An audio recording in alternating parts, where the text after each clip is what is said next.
It is Thursday, March 27th, 2025, and just a reminder that I'm doing these devotions using the United Church of Christ daily devotions as a starting point, but not necessarily espousing any particular religion or faith tradition, but simply reflecting on the impact of the devotion on me and the thoughts that it generated in me, and hopefully it will give you something to think about as we try to rebuild a community that is sorely lacking in our world today. The devotion I'm reading from today is written by Rachel Hackenberg, and it's based upon Genesis chapter 9, verse 16 from the New Revised Standard Version. When the bow is in the clouds, I will see it and remember the everlasting covenant between me and every living creature of all flesh that is on the earth.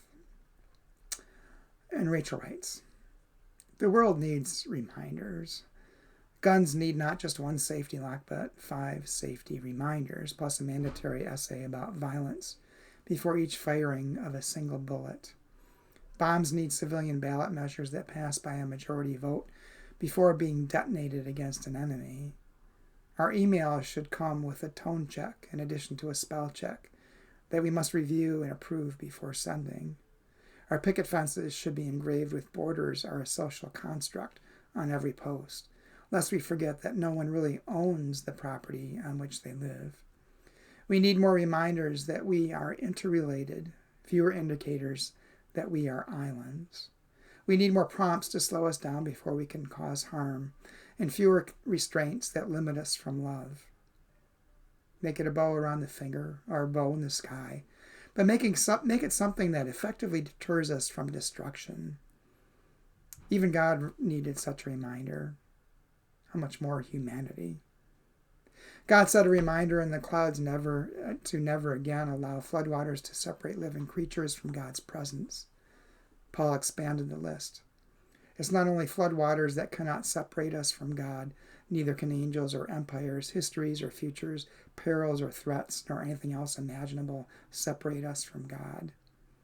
With this assurance, we must remind ourselves constantly not to be separated from one another. And Rachel's prayer. You remember, O eternal God, what I too easily forget, that I am not my own, that I am inherently caught up and bound to all others. Remind me. Well, for me, as I was reading this, it made me reflect upon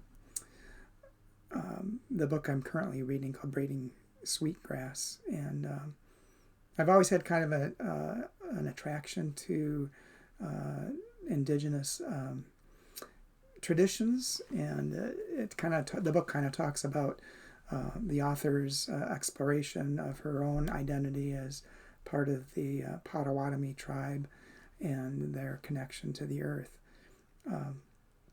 And for me, this devotion just was a reminder of how important it is for us to remember how interconnected we are with everyone around the world and with our creation that we are a part of.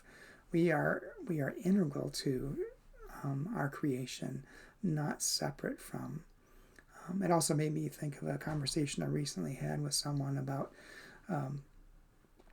U.S. culture, in that we are so highly individualistic, hyper-individualistic, being raised and taught to think only of ourselves. And I'm sure integrated with that is our capitalist system as well, where each person gets as much as they can for themselves without thinking about what that greed does to those around us as well as ourselves and to the world in which we live. We need to be cognizant of one another and our interrelationships. And part of that is understanding that each of us has varying gifts and different gifts, and that it's only together that we're actually able to live, because no one person is good at all things, and only through working together and working as a community and building community can we truly survive.